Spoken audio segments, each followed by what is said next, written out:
Melbourne coach Craig Bellamy can't recall a Warriors side defending as well as the current NRL lineup. As his team prepares to host the Warriors in their annual Anzac Day clash, Bellamy says his team will have to be at their attacking best to get the win. The Warriors are joint competition leaders after their bruising defensive display set up a win last round over fellow frontrunners St George Illawarra, who were previously unbeaten.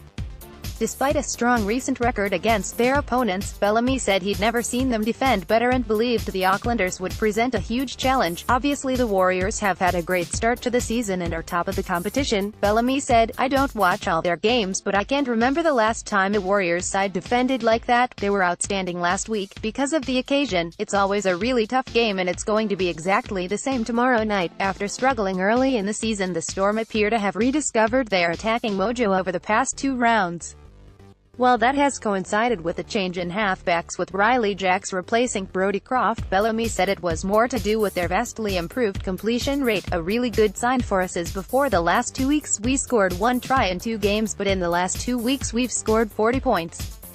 And then 34, so there's a huge improvement there with our attack. The simple part of that was that we hung on to the ball a lot better." Warriors coach Stephen Kearney said his team would need to replicate their defensive display against the Storm if they were to underline their credentials as a title force.